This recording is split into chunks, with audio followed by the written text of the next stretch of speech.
Princess Anne. She may be the hardest working royal, but when it comes to her love life, she's far from a fairy tale princess. I'm not totally useless. I was quite well educated, one way or another. She said, "I will marry the man I choose, no matter who he is or what he does." From intense press speculation, there was an awful lot of interest in who she was seeing and what this might mean for the monarchy, to a love triangle with the future queen. She doesn't seem concerned about etiquette from the palace's point of view. And public scandal for a very private princess. Very much. Never been mentioned. Mark was having an affair of his own. He fathered an illegitimate child.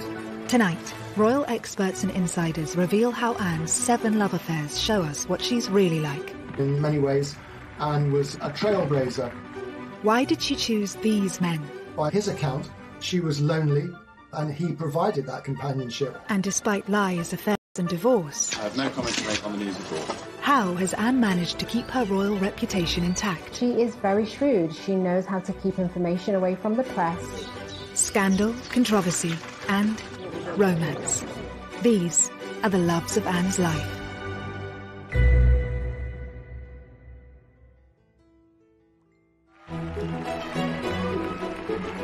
Sir Timothy Lawrence is the man we're used to seeing by Princess Anne's side. Out of all the royals, Princess Anne does seem probably one of the happiest, happily married, very settled, no drama, no impropriety. The marriage spans 28 years, and as this recently revealed cosy, candid photo shows, they're clearly still very happy together. I think a lot of people think that she's always been married to the same person. Anne may be in a stable relationship now, but it's been a long journey to get there. She had a rumoured 7 relationships, each different from the last. Princess Anne's past is, to say the least, colourful. I mean, we know that she had 7 boyfriends. She was the first royal child to divorce. She married a commoner. She just was rebellious. Some of the boyfriends were considered incredibly unsuitable. This story begins whilst she was still in her youth, and perhaps the world's most eligible princess. And when the press reported Anne's very first boyfriend, it seemed like a perfect royal match. Gerald Ward was a friend of the royal family, a great friend of Prince Charles. He was regarded as suitable, if you like, by the palace, educated at Eton. The family had land in Wiltshire. But at 12 years older than 18-year-old Anne, what was it about Gerald that really attracted her to him? He was drawn to a good rider, a good horseman. Her love for horses was almost all-consuming when she was young. Her father said once, if it doesn't fart and eat hay, she's not interested. They were spotted together shortly after Princess Anne finished her A-levels at boarding school. So this really puts her at, the age of 18, really quite young, feeling out these new relationships and kind of figuring out who she was. It's no surprise that her romance with Gerald fizzled out quickly. I think Anne felt she was being sort of pushed, slightly nudged towards this eminently suitable character. And I think she was very young. He was a good bit older. He was too tweedy. It was clear from early on that the young, strong-minded princess wasn't willing to let social expectations dictate her romantic life. Anne was always clear. She said, "I will marry the man I choose, no matter who he is or what he does." If you had not met a man whom you wanted to marry, do you think you would have married out of a sense of duty? No way. She'd led quite a sheltered life, and she needed to explore. She wanted to enjoy life. The romance was over quickly, but their connection didn't end there. Gerald marked the start of an unusual pattern Anne had with most of her ex-partners. Although their relationship did not last, she remained on very good terms with him, as did the rest of the family. Gerald actually ended up being one of Prince Harry's godparents. The fallout from Gerald showed Anne just how desperate the press were for stories about her love life. She was forced to come up with ways to keep her private life private. She resented the fact that the press would be interested in finding out who her boyfriends were. It also led to this sort of rather difficult relationship that she's had with the media over the years. She often came across as rather prickly, short-tempered. Because it's Anne noted this struggle in a Parkinson interview, in typical comedic fashion. Do you ever regret what you say to them? I mean, the report that went around the world was you told one photographer to naff off, I think it was. Do you wish to retract your choice of words, or...? No. Well, there was several of them, actually. Telling the press to leave her alone didn't always work. They soon got wind of another love affair.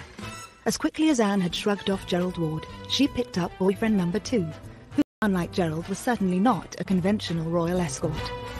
The things that Sandy Harper did, the way he behaved, the way he dressed, that it set off alarm bells throughout the establishment, because although he had this background which was vaguely acceptable, he dressed very much like a hippie. He had long hair, he wore, because she'd escaped the sort of tweedy world, which was still core to the royal family. After the eminently suitable Gerald Ward, Sandy was a breath of fresh air for the rebellious princess. Not a military man or an aristocrat, but a professional polo player whom she met through her love of horses. They were seen out at the discotheques that were springing up all over London in the late 60s and early 70s. I think one of the most striking things about it is that after an evening out, it was often Princess Anne who drove them home afterwards. She liked men who were fun, and she liked to be amused and entertained, people who were prepared to take a bit of a risk in their private life. The relationship told the world that Anne wasn't prepared to play by the royal rules. She was not a conventional princess, which she wryly admitted herself in the famous Parkinson interview. I didn't really fit somehow the image that the media thought I ought to have. I think, princesses, as you come in sort of fairy story, That's what they are, and somehow I didn't fit. Luckily for the stuffier types at the palace, neither Sandy nor Anne saw a future in their wild romance. He was a bit of a self-confessed ladies' man. He did do an interview where he said, I take a lot of girls out and the relationships don't work out.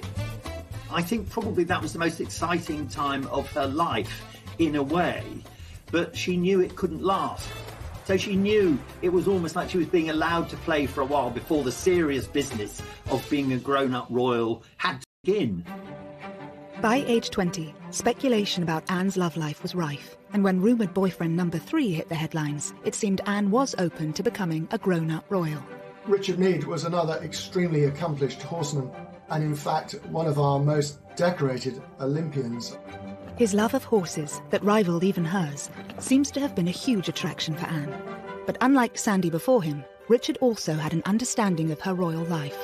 Meade was definitely part of that approved social set that it was okay for the royals to mix with, because, they knew his background, they knew his family.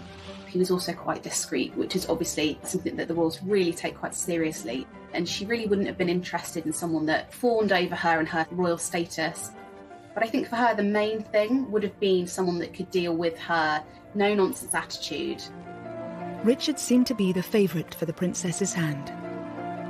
I think there was a lot more talk about Richard Meade as a potential husband for Anne than there had been hitherto about anyone else. But Anne's own father had his doubts. Richard Meade, who indeed was a friend of mine, he was unfortunately 12 years older than the princess, age gap between the two, so he was discouraged. Anne was just 20, and Richard may have been just too grown up for the young princess. She seems to have listened to her father, and after less than 2 years, the pair parted ways.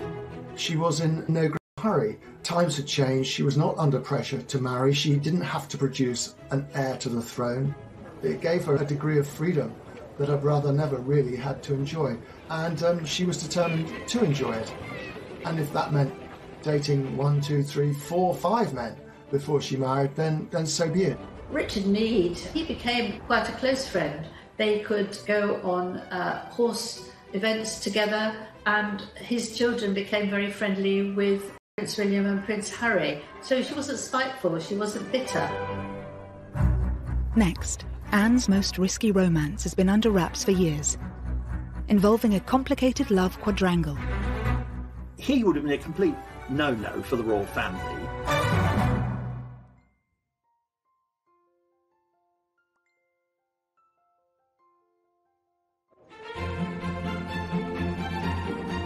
The story of Anne's most controversial relationship that sent shockwaves through the royal circle remains largely untold.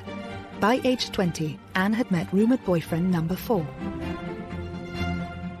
Andrew Parker Bowles, I think, was a serious contender, a very distinguished army officer as well, and a very great favourite of the Queen. And his relationship with the royal family goes back so far, he was actually in the procession at the Queen's coronation. I think she was very intrigued by him. He was a very suave, sophisticated figure, much more experienced in the ways of the world than the men she'd hitherto been dating. But there was one slight problem. Anne wasn't the only woman Andrew was seducing. The name is familiar, of course, because he was dating a young woman called Camilla Shand, who became Camilla Parker Bowles and is now, of course, the wife of the Prince of Wales. But he was also seeing a lot of other women in his spare time. It was thought that when he cheated on Camilla with Princess Anne, that Camilla decided to get a bit of revenge, and that was when she actually started up her own relationship with Prince Charles. Thus began Anne's best-kept secret, a rumoured royal quadrangle involving the Queen's 2 eldest children. The relationship shows that for the determined, forthright Anne, there was to be no settling in her pursuit of happiness, even for the sake of appearances. There's very much a sense of, well, if a guy can do it, why can't I with Princess Anne? She saw in Andrew Parker Bowles someone who was slightly dangerous, if you like, but also great fun. And I think it showed there was an element of that life, and to see where that might lead her. This risky romance did not sit well with the palace, and perhaps, as with previous lovers, this was also part of the appeal. So I think even at this very early stage in Anne's life, we can really see her strong character coming through.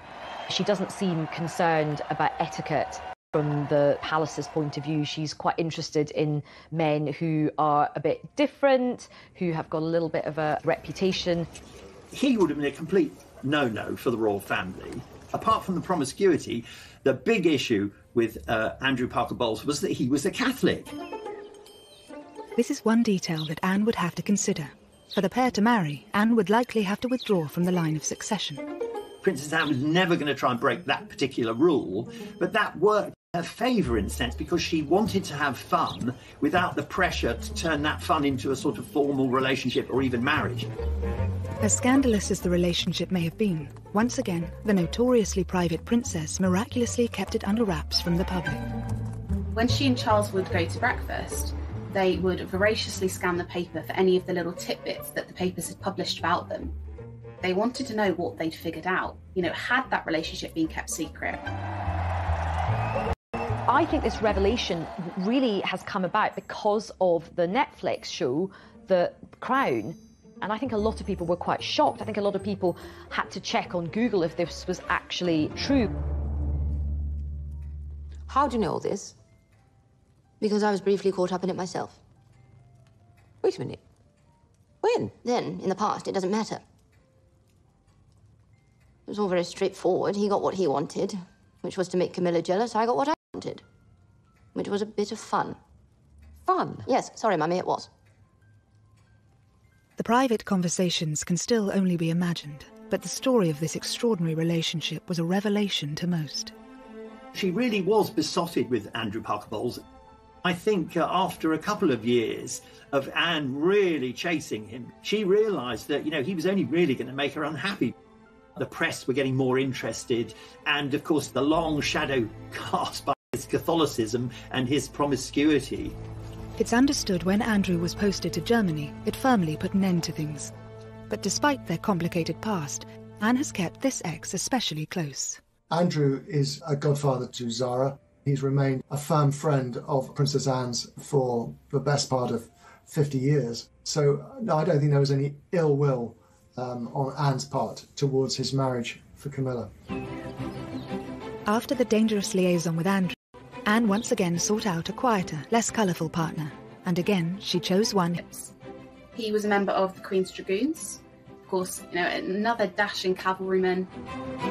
It's easy to see what Anne saw in him. Another gold medal winning equestrian, a military man whose father worked for the royals, and no controversial reputation. Maybe she was looking for somebody who just made her feel safe and secure, reassured, a calm relationship where she knew that the gentleman was really interested her, because actually Andrew, having been quite the ladies' man, maybe didn't give her that stability. After the other difficult relationship she'd had, he must have seemed a godsend.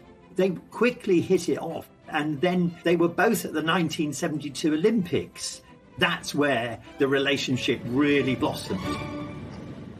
Mark was different to Anne's previous boyfriends. He was a quiet character.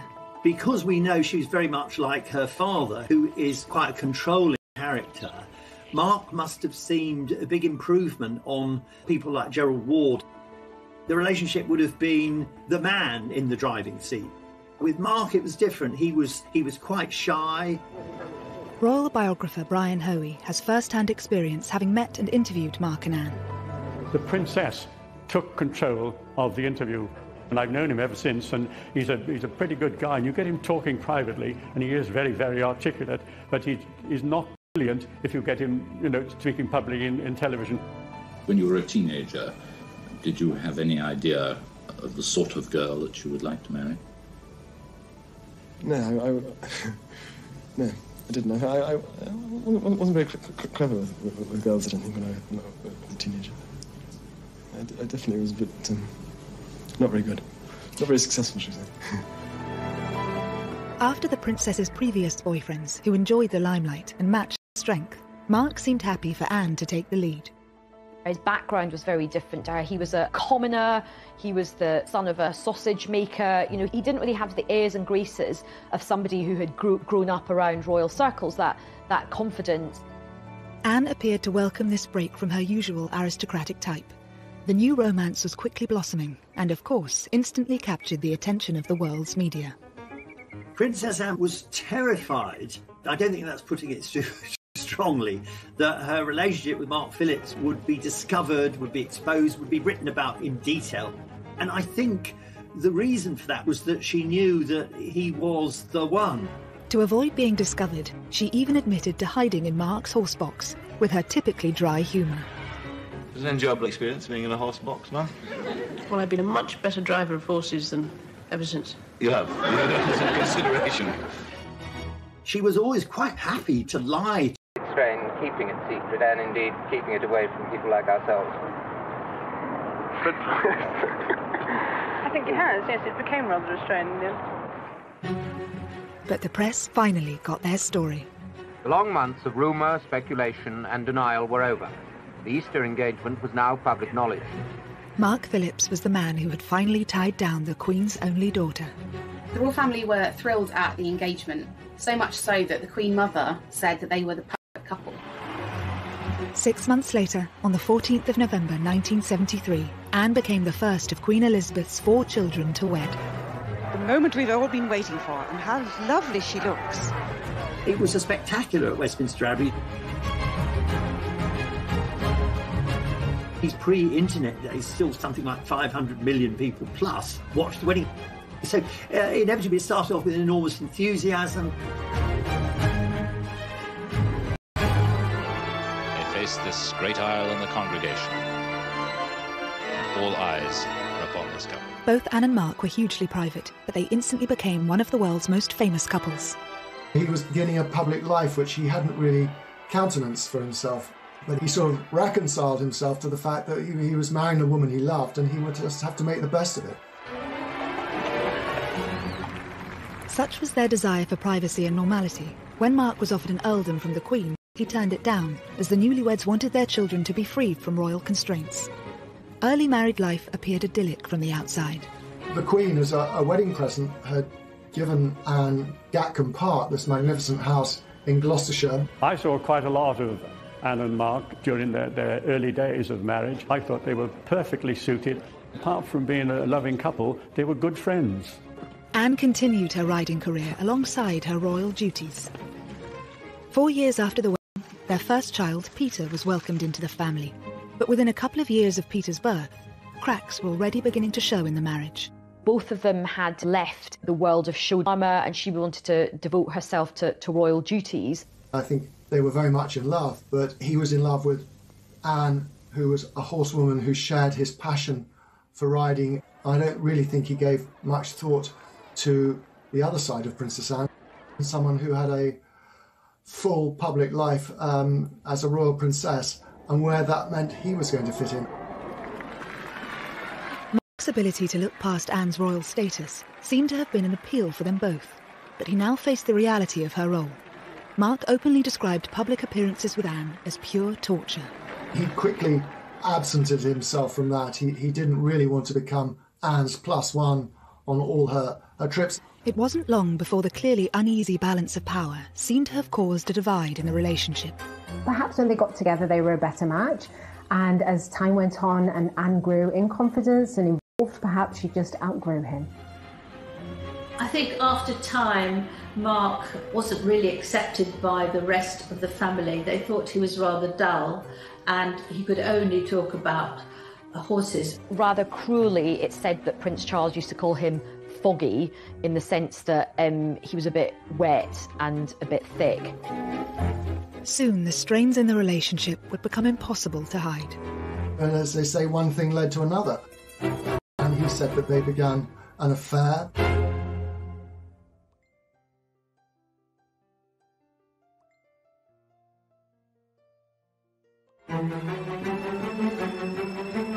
If the first few years of Princess Anne and Mark Philip's marriage had shown cracks, 6 years in, a chasm was appearing. As Mark diverged from his main equestrian career into creating his own business, making horses and jumps, and Anne, of course, was committed to her royal schedule and diary, it seemed very much that they spent a lot of time apart. It was also beginning to be noted that Anne seemed to have grown very close to one of her bodyguards. 32-year-old Royal Protection Officer Peter Cross was a married father of 2 from Sheffield. His background, plain, northern, brought up in South Yorkshire, completely different from that of the princess, but I don't think that mattered that much. A strong action man, Cross was very unlike Mark Phillips, with whom Anne appeared to be growing tired. He was amenable, he wasn't a dominating kind of character. And what she was really looking for, she found in Peter Cross, who would have seemed exotic to her with his background. By his account, she was lonely. Phillips was, they say, one thing led to another. And he said that they began an affair. They would chat a lot on the back stairs of Gatcombe House. And Mr. Cross explains it that they were sitting there one day chatting, and he looked into her eyes and she looked into his eyes, and they clasped hands and they kissed. Photographs of Peter Cross and Anne from his time as her protection officer hint at their close relationship. Cross and Princess Anne do seem incredibly comfortable in each other's company, overly familiar for the role they were in. You do get the impression that Anne was enjoying that attention, but also Cross was really quite distracted. He doesn't look like somebody who's there to protect her from a potential threat. He looks lost in the moment. He began to dress rather like the sort of tweedy, horsey people that Anne surrounded herself with. He wore tweed caps, moleskin trousers. He began to look the part, and so the rumour mill began to work. When it was suspected that they were having an affair, Peter Cross got removed from his position and sent away. And there's an interesting scene in The Crown where Anne and her mother have a conversation about it. You can't. Here's the one thing that makes me happy. You have so much to make you happy. Then how come none of it does? Of course, this drama surrounding the romance is imagined, but experts think it still had a big effect on Anne. He was obviously quite important to her at a time when her emotions were quite high. But allegedly, Anne wasn't about to give up on Cross that easily. Summoning him to Gatcombe Park after his dismissal, a day in the country became code for them meeting up.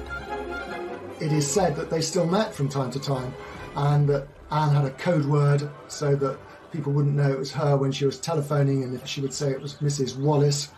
Was this, we all wondered, a reference to Wallace Simpson, another rather notorious figure linked to past royal misbehaviour? What's quite interesting is that she's quite defiant about this relationship as well. She is a rebel, she isn't going to play by the rules, and even though he's been sent away, she still wants to see him, and she does. Peter Cross maintains he's stayed in touch with Anne for several years, And whilst Anne chose not to comment on these allegations publicly, she and Mark were forced to address questions about the state of their marriage during that revealing interview with Michael Parkinson for Network 10 in 1983.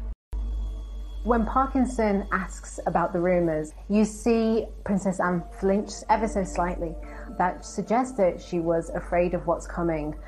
She also instantly averts her gaze, looks downwards, and you do see her eyes in this moment. There have been rumours recently about divorce and happiness. Are they true or untrue? Ill-informed gossip has been going on for years. One thought or another. You can really feel how awkward that was. But how do you react when you read these stories? I mean, what is your feeling? There was much of a pause before either she or Mark gave comment in response to that question. It's a difficult question to answer, and that it depends. There's a moment where he starts speaking, you can sort of see her swallowing and just looking visibly uncomfortable. I think to a large extent you ignore them. I think, but then if they start to persist and go on and on and on, then it starts to become a bit trying, and you eventually feel that... You really didn't need to say anything. She'd left it in a good place, but then he comes in, he responds with that nervousness, and in explaining himself actually just makes them look guilty of hiding something, and essentially kind of undoes what she says. The body language between them was absolutely terrible. They did not look like they even liked each other, let alone happily married together. After keeping quiet about the alleged affair at the time, in 1985, Peter Cross sold his story to the News of the World. He blurted out all the details of their intimacy and their closeness and the fact that she had taken a real shine to him. I interviewed Mark Phillips, and this was shortly after the scandal. He said, "Policeman, don't talk to me about bloody policemen." She didn't like the idea that this relationship between his wife and a lowly policeman had been splashed all over the newspapers. Anne would have been mortified to have heard these stories shared about herself, whether they were true or not. You know, we only have Peter Cross's word for all of this. Anne has never uttered a scintilla of comment about it or not. Anne's ability to remain tight-lipped about her private life may be one of the reasons why she escaped this scandal pretty much unscathed. I think Anne didn't get a huge negative response from the public was because she didn't say anything. She didn't confirm it. She didn't deny it. She just got on with her daily life. She just didn't feel the need to actually address it because it was her private life that the public were not entitled to know about. I think the public's view was that this is just scandalous muckraking, and they were prepared to give the benefit of the doubt. Another reason Anne's reputation remained largely intact following these revelations dealt with Lady Diana. Once Diana arrived, Princess Anne was out of the picture. Here is this young, glamorous, shy, extraordinary young woman who we imagine was going to marry the heir to the throne after a very long time. It probably quite suited Anne in many ways that there was somebody to sort of deflect attention away from her.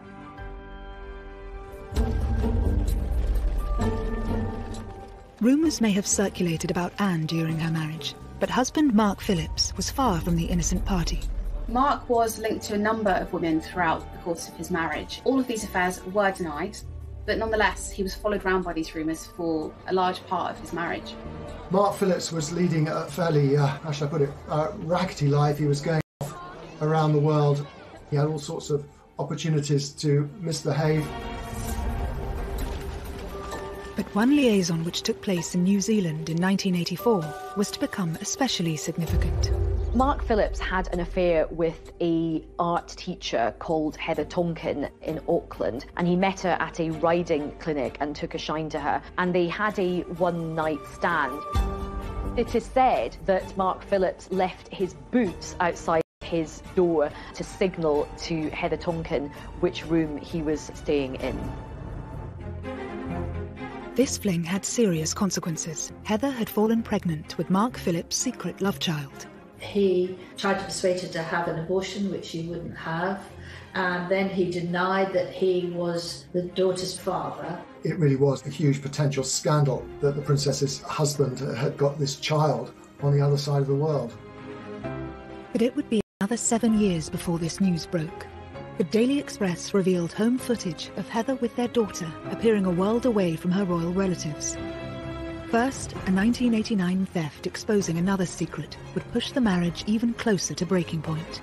Anne was having an affair while still married. He had echoes of the sort of practical action man that she'd found in Peter Cross, and I think that was very appealing.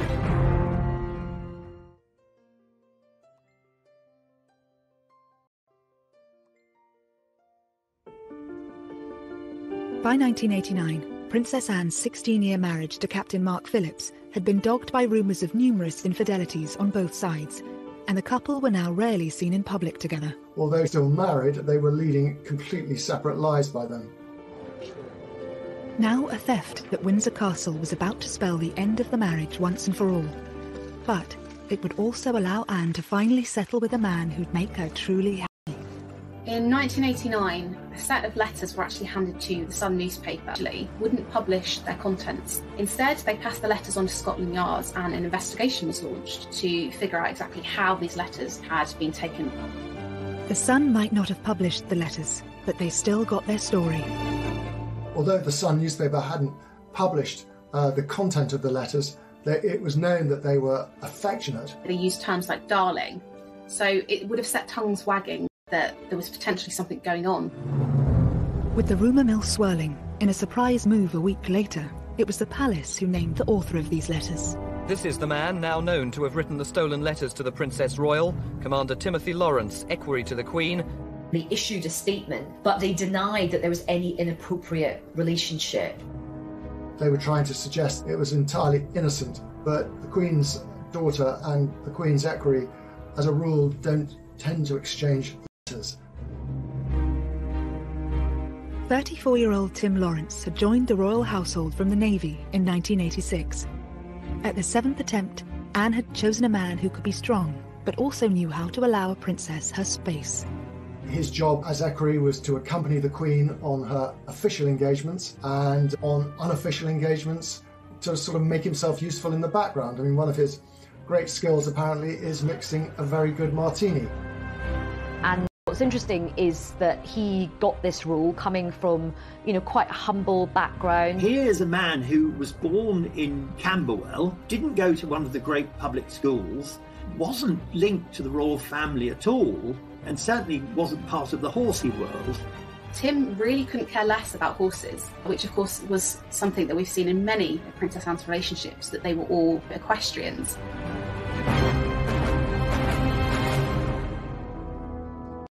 During his time as equerry, Bachelor Tim had become a great favourite of the Queen and Prince Philip. And obviously, though no one knew it, the Princess Royal herself. But why had Anne fallen for a royal attendant 5 years her junior? Equerries are chosen as much for their charm and their ability to get on with the royals as they are for any other military disciplines they might have. So in many ways, it kind of came as no surprise that Anne should be attracted to a man like Tim Lawrence. He had echoes of the sort of practical action man that she'd found in Peter Cross, and I think that was very appealing. Whilst the palace tried to insist Anne and Tim were nothing more than friends, when news of the letters broke, Tim Lawrence's neighbours gave a different story. They could see her come and they could see her go, but they never told the press about it. They just accepted it. And when the press discovered and rushed down there to talk to it, it's been going on for a long time. She's here nearly every weekend. Anne was having an affair whilst not willing to let life pass her by without the support of a loving partner or the joy that comes with having a relationship. She doesn't let societal norms or even royal protocol hold her back. And she's quite modern from that point of view. She's quite sort of forward. The couple's secret was out, and while the Queen apparently gave Tim her full support, Philip was rumoured to be less than happy about his employee's betrayal. And he wasn't the only one. Anne was still married to Captain Mark Phillips. Not one to miss a story, reporters dashed up to Mark and asked him about these letters and what he thought. He found it very embarrassing for him and possibly even humiliating because he wasn't aware of what was going on. While the letter thief was never caught, this revelation sealed the fate of Anne and Mark's marriage, and just months later, in August 1989, they separated. But once again, Anne's reputation emerged intact. It was by then no secret that her marriage to Mark Phillips was not happy, that they were largely staying together for the sake of Peter and Zara. And so I think the public kind of saw this when all these details came out and thought, you know what? We can't blame her for wanting to have a bit of happiness. Tim Lawrence wasn't married to someone else. He didn't have a past. He was such a solid character that it didn't have all the elements of scandal that the papers need. And so I think Anne got away with it. At the time, Anne was adamant there would be no divorce. Divorce? Very much. Never been mentioned by anybody. But this all changed in 1991, when news of Mark Phillips' love child finally emerged in the Daily Express, accompanied by intimate home footage of Heather and their daughter Felicity, revealing their modest lifestyle. While Mark still denied he was the child's father, a paternity test proved otherwise. It gave Anne a legitimate excuse to get out of the marriage. For that to be splashed across the papers, I think she knew that the public would be on her side, and although divorce was still a bit of a scandal, they very much would have understood that decision. It must have solved a problem that had perhaps been worrying her for quite some time. She may have been the first of the Queen's children to divorce, but the news was overtaken by other much more traumatic events. 1992 is not a year on which I shall look back with undiluted pleasure. Their unhappiness was evident from the moment they arrived. The Waleses, now dubbed the Glums by the tabloid press. The Andrew Morton book on Princess Diana came out, which was absolutely huge. While the royal couple continued to appear in public with their children, the first of a series of Fergie having her toes sucked, which everybody just went nuts about. It turned out to be an annus horribilis. Anne got slightly lost in all of that, and for which I'm sure she'd be very, very pleased. Only 1 month after her divorce, Princess Anne and Tim Lawrence were photographed as an official couple for the very first time. That was her own way of controlling the news and revealing to the world through these photographs that she and Tim Lawrence were now an item. It was an exuberant Anne who was photographed dancing Highland flings at a Caledonian ball in central London. Whilst Mark Phillips had been accused of lacking a backbone and Andrew Parker Bowles too wild, Princess Anne had finally found her Mr. Right in Tim Lawrence, the perfect combination to suit her needs. I think he's the sort of man that Princess Anne was looking for, actually. You know, stable, thorough, reliable, honourable, who would let her take the royal position. And he was there, but he didn't seem to be somebody who would be walking way behind, uninvolved and feeling neglected. Tim and Anne were married by the end of the year, and this intimate footage of their wedding, captured by a small film crew, reveals the day was a basic affair, in stark contrast to the pomp and ceremony of her grand nuptials 19 years earlier. It was, on the Princess Royal's insistence, a private family occasion at Crathy Church today, a church just outside Balmoral Castle, and one she's been going to since she was a small child. The Princess and Tim went to Scotland to get married because at that time the Church of England refused to marry divorcees again in church, and she wanted to get married in church. She would have preferred it, of course, if there hadn't been a single photographer there. I was up there for it. I mean, at the times, it was characterised as being rather joyless. I think that was largely because of the time of year, the weather, and the number of guests, in contrast to her grand wedding at Westminster Abbey all those years earlier. But I think that's very unfair. It was the wedding that the two of them wanted. I do think Princess Anne has found her true love. She looked genuinely happy. Some people said they hadn't seen her look as happy for years and years. At 28 years and counting, Anne now has the second longest running marriage in the royal family. Although her love life has courted controversy at times, she can also boast an unblemished public image. Anne has been shaped by each and every one of her 7 relationships, all of them influencing the Princess Royal we know today. I think they show us, in a sense, Anne's journey from this innocent, willful, slightly rebellious girl to the very solid, dutiful woman we have now. Because they were, in a sense, mistakes from which she learned. She's come to quite a strong conclusion about what works for her. She did seek out the sort of love that she wanted, despite many of the constraints that were on her from a young age. I think she's a bit of a beacon for modernity and modern marriages and modern relationships today.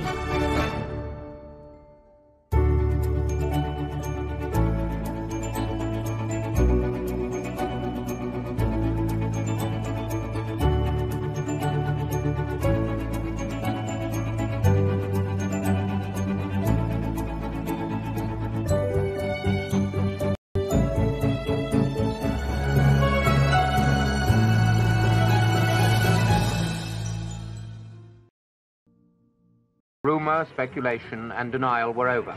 The Easter engagement was now public knowledge. Mark Phillips was the man who had finally tied down the Queen's only daughter. The royal family were thrilled at the engagement, so much so that the Queen Mother said that they were the perfect couple. 6 months later, on the 14th of November 1973, Anne became the first of Queen Elizabeth's 4 children to wed. The moment we've all been waiting for, and how lovely she looks. It was a spectacular at Westminster Abbey. These pre-internet days, still something like 500 million people plus watched the wedding. So it seemed very much that they spent a lot of time apart. It was also beginning to be noted that Anne seemed to have grown very close to one of her bodyguards. 32-year-old Royal Protection Officer Peter Cross was a married father of 2 from Sheffield. His background, plain, northern, brought up in South Yorkshire, completely different from that of the princess. But I don't think that mattered that much. A strong action man, Cross was very unlike Mark Phillips, with whom Anne appeared to be growing tired. He was amenable, he wasn't a dominating kind of character. And what she was really looking for, she found in Peter Cross, who would have seemed exotic to her with his background. By his account, she was lonely. Phillips was to say one thing led to another, and he said that they began an affair. They would chat a lot on the back stairs of Gatcombe House, and Mr. Cross explains it that they were sitting there one day chatting, and he looked into her eyes and she looked into his eyes, and they clasped hands and they kissed. Photographs of Peter Cross and Anne from his time as her protection officer hint